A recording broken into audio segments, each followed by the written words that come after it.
안녕하세요. 성림중학교 2학년 친구들 수학 시간입니다. 지난 시간부터 7 확률 단어 공부하고 있고요. 경우의 수란 무엇인지, 어떻게 계산하는지 문제를 풀어봤어요.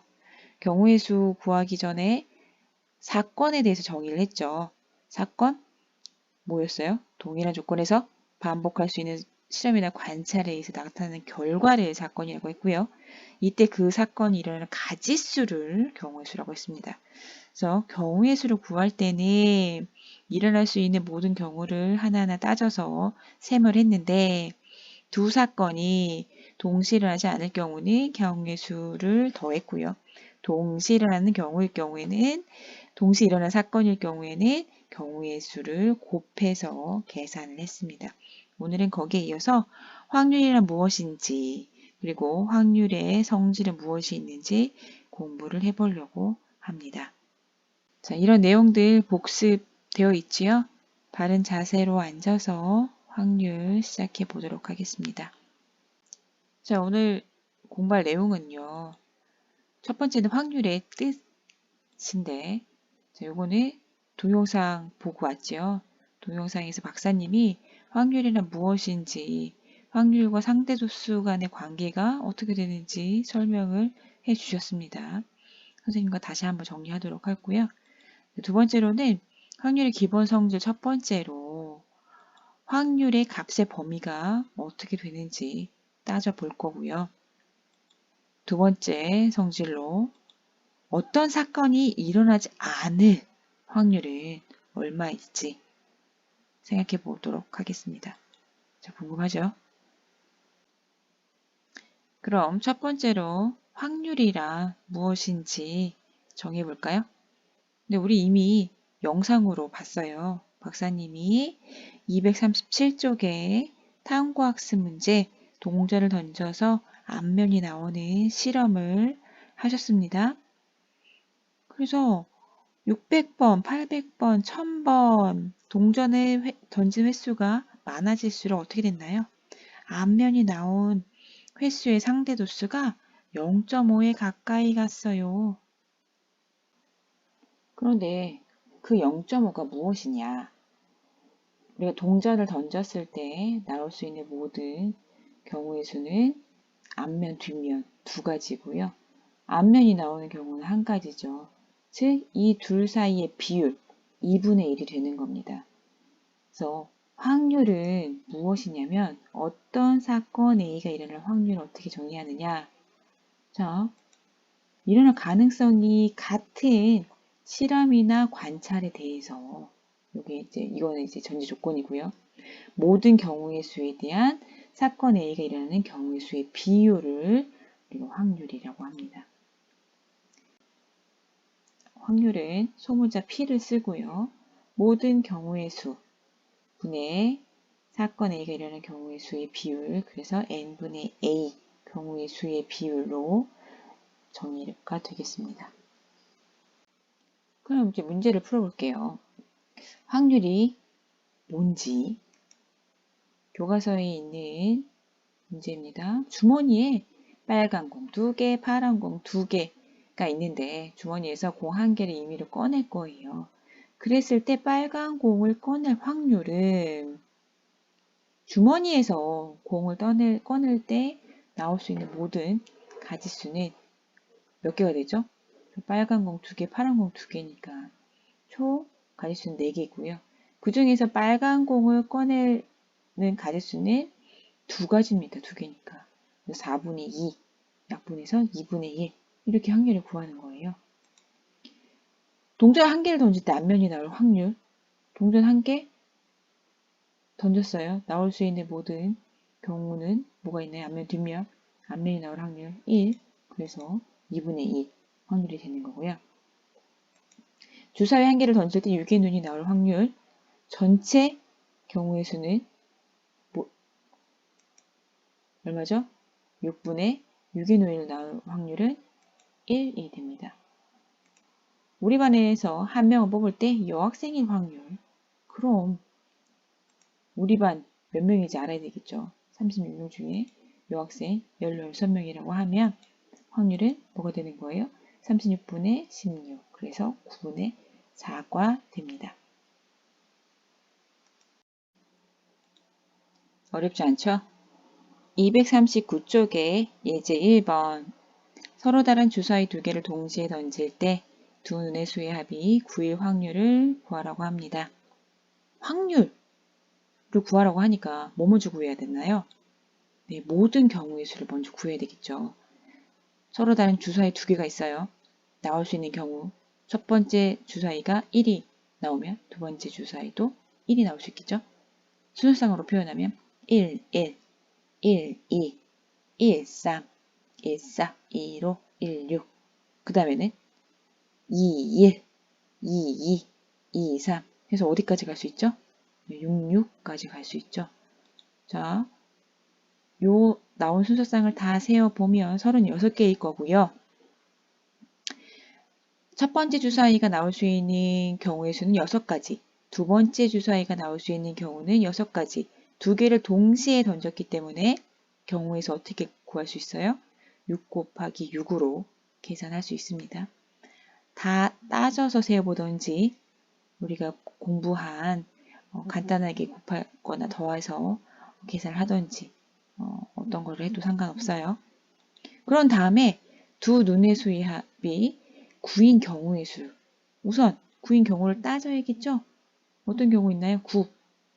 9가 되려면 3, 6, 4, 5, 5, 4, 6, 3. 자, 이 경우 말고는 없어요. 9인 경우.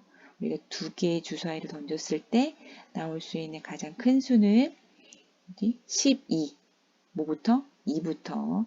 그래서 셈 해보면 가지수를 찾을 수 있습니다. 그래서 경우의 수는 4가 되죠.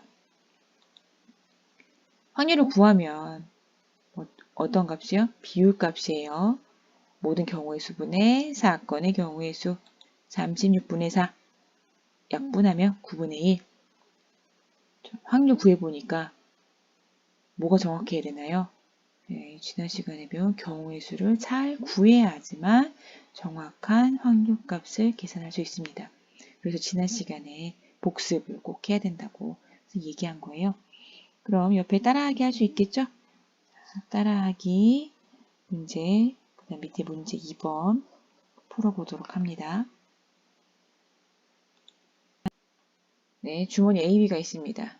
주머니 AB에서 한 개 공을 임의로 꺼낼 때 확률을 계산해 보도록 할 거예요. 주머니 A에는 흰 공 2개, 검은 공 3개가 들어있고요. 주머니 B에는 검은 공만 5개가 들어있습니다. 여기에서 확률 어떤 거를 생각해 볼 거냐면 주머니 A에서 흰 공이 나올 확률, B에서 흰 공이 나올 확률, B에서 검은 공이 나올 확률을 계산해 볼 거예요. 첫 번째, 주머니 A에서 흰 공이 나올 확률. 요거는 앞에서 우리 빨간 공, 파란 공, 주머니 있던 거 꺼내는 거랑 똑같은 값이죠. 주머니 안에는 공이 몇 개가 있으니까 5개가 있으니까 총 나올 수 있는 모든 경우의 수는 5일 거고요. 흰 공은 몇 개 있나요? 2개가 있어요. 그래서 5분의 2가 됩니다. 주머니 B에서 흰 공이 나올 확률은요. 주머니 B에서 공을 꺼낼 수 있는 모든 경우의 수는 얼마예요? 5죠. 5. 5분의 흰 공이 나올 확률은 흰 공 몇 개 있나요? 없어요. 그래서 5분의 0. 확률값이 0이 되네요. 주머니 B에서 검은 공이 나올 확률? 이건 뭘까요, 그러면? 네, 5분의 5. 그래서 1이 되겠죠. 자, 여기에서 우리가 확률값의 범위를 생각할 수가 있습니다. 가장 작은 값은 얼마요? 0이요. 가장 큰 값은 얼마일까요? 1이죠. 우리가 그 비율값으로 확률을 말한다고 했죠. 모든 경우의 수분에 그 사건이 언제 일어난다 라고 할 경우에는 가장 큰 값으로 1 비율값이니까 1을 넘을 수가 없습니다. 이거를 문장으로 정리를 해보면 어떤 사건이 일어날 확률을 P라고 하면은요. 이 모든 경우의 수와 사건이 일어나는 경우의 수의 비율은, 자, 사건이 일어나지 않아요. 그러면 확률은 0이 될 것이고요. 반드시 일어나요. 라고 할 때는 확률값이 1이 될 거예요. 그래서 피해값의 범위는 0에서 1 사이가 됩니다. 어떤 사건이 일어나는 경우의 수가 적으면 그 사건이 일어날 가능성이 적다는 얘기죠. 그럼 확률은 낮아질 거예요. 0이 되면 일어나지 않는다는 얘기고. 어떤 사건이 일어나는 경우의 수가 많다는 얘기는 일어날 가능성이 크다는 얘기예요. 그래서 반드시 일어날 사건의 경우는 1이고요. 1을 넘을 수가 없습니다. 확률의 값은 어디서부터? 0에서부터 1 사이 값만 가질 수 있어요. 왜? 모든 경우의 수에 대한 비율값이기 때문에 모든 경우의 수를 넘어설 수는 없죠. 그래서 확률의 값은 0에서 1 사이다라는 거 꼭 기억하도록 합니다. 자, 이제 두 번째 성질 생각해보죠. 1부터 12까지의 자연수가 강변에 하나씩 적힌 정 12면체 모양의 주사위가 있다고 합니다. 여기에서 무엇을 구할 것이냐? 소수가 나올 확률을 구할 거예요. 정 12면체, 즉 1부터 12까지 숫가 적힌 주사위를 굴렸을 때 소수가 나올 확률, 그럼 확률 얼마예요? 모든 경우의 수, 주사위를 던져서 나올 수 있는 모든 경우의 수는 얼마죠? 12일 거고요. 소수 찾아봐야겠죠? 소수는 얼마인가요? 2, 3, 5, 7, 11, 총 5개예요. 확률은 12분의 5가 되겠네요. 자, 그럼 여기에서 소수가 나오지 않을 확률 또 따져봅시다. 소수가 5개예요. 그러면 소수가 나오지 않을 확률, 소수가 아닐 경우의 수는 몇 가지죠? 총 12가지 중에, 그렇죠? 소수 아닌 거는 5개만 빼면 되니까 총 7개예요. 그래서 12분의 7이 되겠습니다. 그러니까 우리가 여기서 지금 집중해야 되는 것은 소수가 나오지 않을 확률에 대해서 생각을 해보는 거예요. 12분의 5, 12분의 7. 자, 보니 5 더하기 7은 뭐가 되죠? 네, 12가 되죠. 소수가 나오지 않을 확률은요. 12분의 7인데 이건 어떻게 계산했냐? 12분의 12 전체의 경우의 수에서 소수인 경우의 가지수를 빼준 거예요. 12-5. 근데 12분의 12는 얼마가 되죠? 1이 되고요. 자, 12분의 5는 뭐가 되죠? 소수가 나올 확률이 됩니다. 그래서 우리가 두 번째 확률의 성질이요. 사건 A가 일어날 확률을 P라고 하면은요. 사건 A가 일어나지 않을 확률은 1-P가 됩니다. 이해됐나요? 243쪽의 예제 1번 문제입니다. 동전 한 개를 2번 던질 때 앞면이 적어도 한 번 나올 확률을 구하라고 해요. 그럼 동전 한 개를 2번 던졌어요. 앞면이 적어도 한 번 나오는 경우 따져볼까요?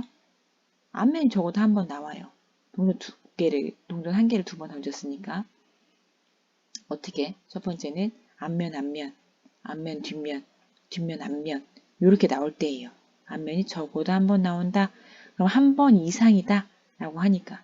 그럼 확률은 동전 한 개를 2번 던질 때 총 경우는 자, 2 곱하기 2, 앞뒤 2 곱하기 2라서 전체 모든 경우의 수는 4분의 지금 세어보니 몇 개인가요? 네, 3개죠. 그래서 4분의 3이 확률이 되는데요.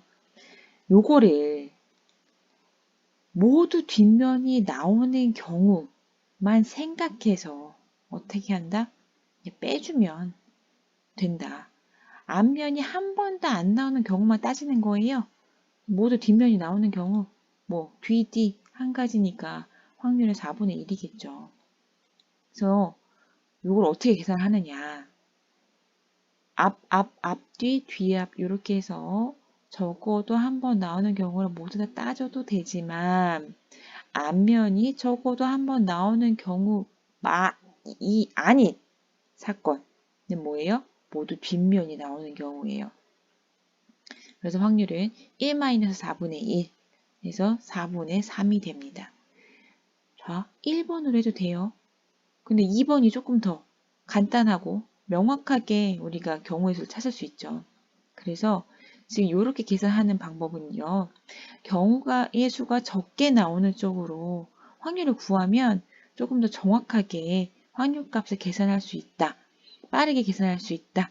라고 해서 두 번째 성질에 대해서 배운 겁니다.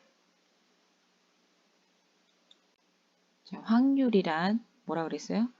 모든 경우의 수 분의 사건 A가 일어나는 경우의 수의 비율을 확률이라고 했고요. 확률의 기본 성질 정리하면 우선 확률의 범위는 어떻게 나왔다? 어떤 사건이 일어날 확률을 P라고 하면 P의 값은 0에서 1 사이 값이었다. 그랬을 때 0, 1은 어떤 값이었다? 절대로 일어나지 않는 사건의 확률은 0이었고요. 반드시 일어나는 사건의 확률은 1이었어요. 그래서 P의 값이 1에 가까우면 그 사건이 일어날 가능성이 높다는 얘기고 P의 값이 0에 가까운 값이면 일어날 가능성이 낮은 사건이라는 얘기였죠. 마지막으로 확률의 값 1-P라는 것은 무엇이었어요? 사건 A가 일어날 확률을 P라고 했을 때 A가 일어나지 않을 확률을 계산하면 우리 1-P라고 했죠. 이런 경우는 어떻게? 사건 A의 경우의 수를 따지는 것보다 사건 A가 일어나지 않았을 때의 가지수를 따지는 것이 더 쉬울 경우에 쓰는 방법인 겁니다. 어때요? 선생님 처음에 얘기한 것처럼 확률 그렇게 어렵지 않죠. 지금까지 수업 듣느냐고 수고 많았고요. 그러면 244쪽에 스스로 확인하기까지 선생님이랑 풀지 않았던 문제랑 스스로 확인하기 문제를 풀면 되겠습니다. 다음 시간에 만나요. 안녕.